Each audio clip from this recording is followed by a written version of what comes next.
O nome dele era Antônio.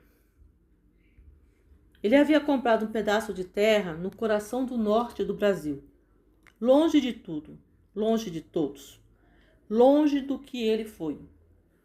Por 15 anos, viveu como jagunço, mas agora ele queria silêncio. Quando chegou, encontrou uma casa caindo, teto caindo, porta caindo.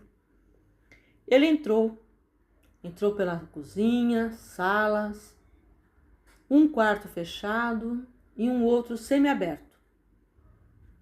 Com a mão no coldre, ele abriu a porta. E lá, no canto da parede, ele encontrou uma mulher, suja, com 2 bebês no colo, choramingando. Uma mulher jovem, os cabelos tudo desarrumado. E ela estava lá escondida. Ele perguntou o que ela estava fazendo ali. E ela disse: estou fugindo. Meu marido, Manuel, foi morto por disputa de terra. Um coronel queria tudo. E eu tive que desaparecer para sobreviver. Estou aqui há 2 meses. Tive os 2 bebês aqui, sozinha. Ele, que já tinha sido parte desse tipo de história, olhou para ela e decidiu fazer diferente. Ouviu a história dela, olhou como ela estava magra, fraca, e disse: você pode ficar. E assim começou. Ele voltou para a cidade, comprou comida, tinha que andar quase um dia inteiro a cavalo para comprar o que precisava. Aproveitou e comprou uma charretezinha velha e voltou para lá com algumas coisas, ferramentas que ia precisar para arrumar o telhado. Em 2 meses, ele já tinha dado uma boa equilibrada naquela casa. E Lourdes fez um acordo com ele. Lourdes olhava as crianças, fazia comida, ficava por ali, pediu para ele limpar um lugar para fazer uma horta. Ele trouxe algumas sementes daquilo que dava para plantar naquele lugar, mas principalmente trouxe matrizes de galinha e fez um galinheiro fino, alto, para evitar os animais selvagens. E o trabalho por mais 2 meses foi fazer o quê? A cerca daquele terreno. Havia um riacho perto, ele conseguiu fazer um desvio para manter o moinho funcionando, plantar milho, e daquela pedra de moinhos poderia sair farinha de milho para fazer cuscuz, bolos. Ele foi adiantando o que podia. A cidade sendo longe, mesmo sendo a um dia de cavalo, era longe o suficiente para não incomodar ninguém e perto o suficiente para sobreviver. A casa antes caída começou a ter uma forma. Lourdes cuidava dos filhos, da casa e ajudava como podia. Antônio reconstruía tudo ao seu redor, porque ele precisava manter a mente ocupada. Ele tinha muito a se perdoar. Um dia à noite, conversando com Lourdes, ela perguntou: por que você parou? E ele respondeu: durante 15 anos eu fui jagunço. E um dia eu errei. Me deram a pista errada de uma pessoa inocente. Eu sempre procurei fazer sabendo que ali tinha um problema a ser resolvido. Mas quando eu atingi uma pessoa que era inocente, eu lembrei dos meus pais. E então ele lembrou e falou da história dos pais deles, que tinha acontecido a mesma coisa com os pais dele. E ele havia se tornado aquilo que também tinha matado os pais dele. Era muito difícil para ele. E quando aquilo caiu a ficha, ele se sentiu na vontade de sumir. Então ele procurou um lugar mais longe, lugar de mais difícil acesso, para ter uma vida. Ele queria ter uma vida recolhida, uma vida longe, uma vida sozinha. Mas tudo mudou. O destino que ele pensou mudou quando ele viu ela ali. Uma pessoa fugindo de pessoas como ele, tentando sobreviver.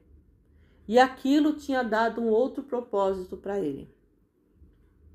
Mesmo os bebês sendo pequenos agora, com base já de 4 a 5 meses, os bebês exigiam tudo dela.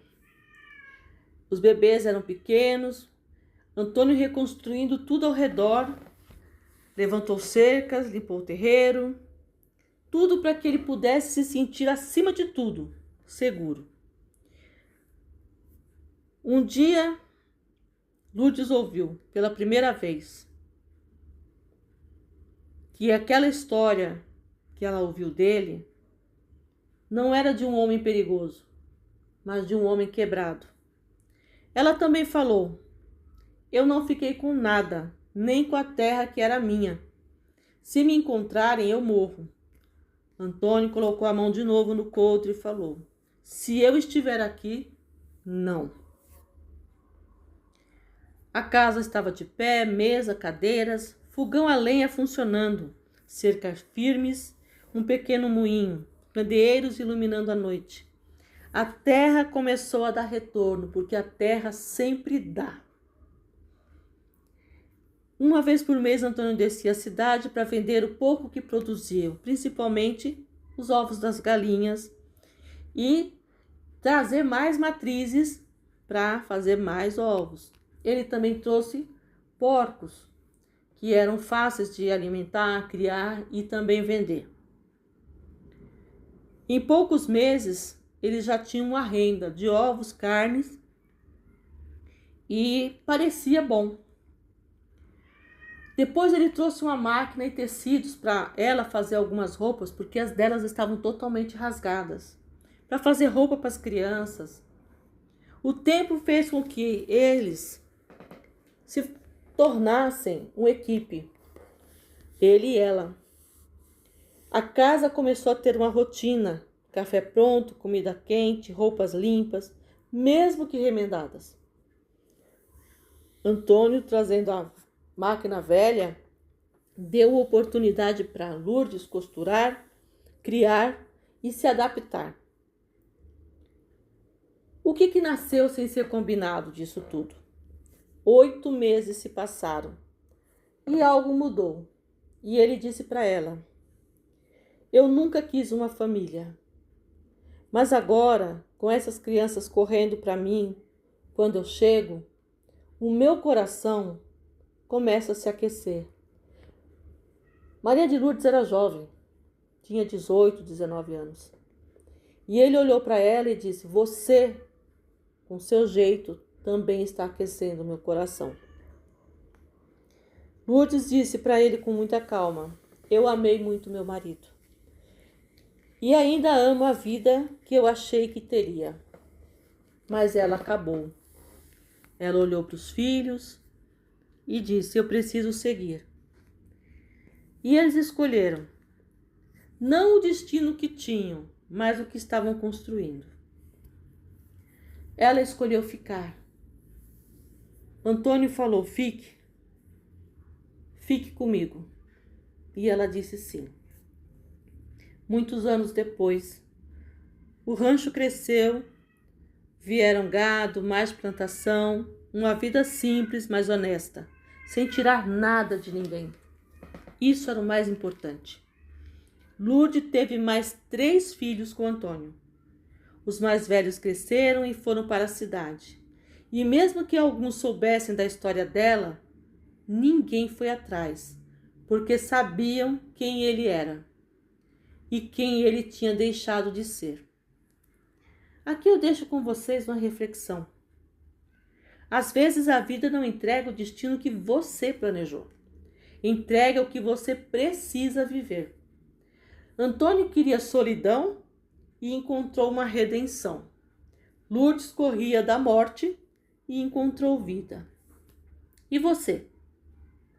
O caminho que você está seguindo é realmente o destino que você quer? Ou é só o único que você não parou para questionar?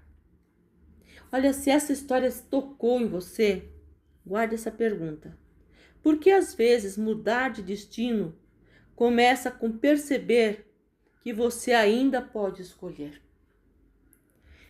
Se você me acompanha nas redes sociais, por favor, compartilhe esse material com alguém que precisa saber que o destino a gente escolhe.